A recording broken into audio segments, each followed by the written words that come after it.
So we moved here in 1980. We felt like at some point we needed to give back to the community because the community had been so good to us. It's a great place to raise a family, so we just felt somehow, some way, if we could find some medium to give back. Most of the stuff I remember doing around charity and philanthropy growing up was around schools, and maybe that was part of it was them putting us in positions so that indirectly we were still participating in those philanthropic type situations.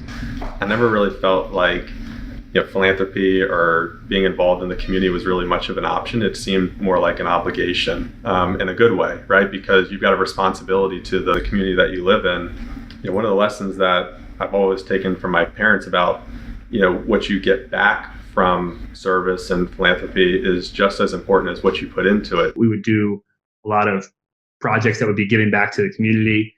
So that was probably one early experience. But then also my parents would have, I don't know if it was monthly or quarterly, annually, but there would be DSVP events that my parents would host at the house when I was probably a teenager or before. But it was people that were all kind of come together for a purpose. And so I always found those pretty unique. And thinking about it, that was also an early, kind of introduction to what philanthropy was and, what these people were up to at this event.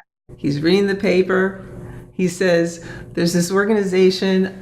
It resonates with me. I'm going to get involved with it. And that was it. And it was Venture for Philanthropy. It wasn't just writing a check, at the end of the year and not knowing where your money goes.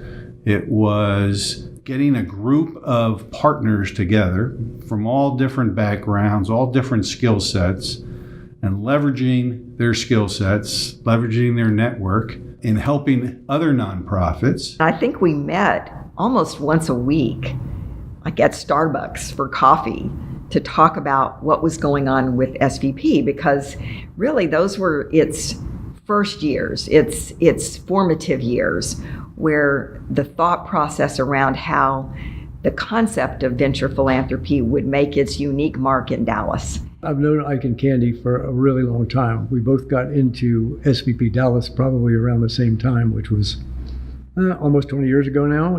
But they've been very involved in a lot of things here. And I'm just happy to have been able to spend some time around them. And, I came into SVP not knowing a thing about philanthropy. I learned everything that I know about philanthropy from my time and experience at SVP, and certainly the time that I've spent, observing Candy and Ike.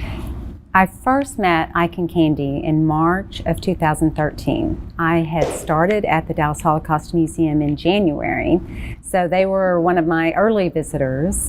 Ike called and asked if he could come see me, and he and Candy came to my office, introduced themselves, and Ike said, "When are you going to get this project started?" So they were the very first donors to our campaign to build the new Dallas Holocaust and Human Rights Museum. I just want you two to know that you've made such a huge difference in my life and in the life of this museum. It's been an awful lot of wonderful opportunity to spend time with you and to learn a lot from you over the course of the years that we've been friends and associates in SVP, and hopefully we'll have lots more opportunities to share some experiences. Ike and Candy, thank you for the years of friendship and inspiration. And cheers to many more years of working together in our community. I'm very grateful for the love and the opportunity that you have afforded us in our lives. I love you guys very much. Mom and Dad, first of all, congratulations. And thank you for not only teaching me the ways and the values that you hold true, but also exhibiting that through the things that you do in your everyday life. It really is an honor getting to see you guys go through life together, and we love you very much. Could not be prouder. Yeah. Keep kicking ass for as long as you can. Love you guys.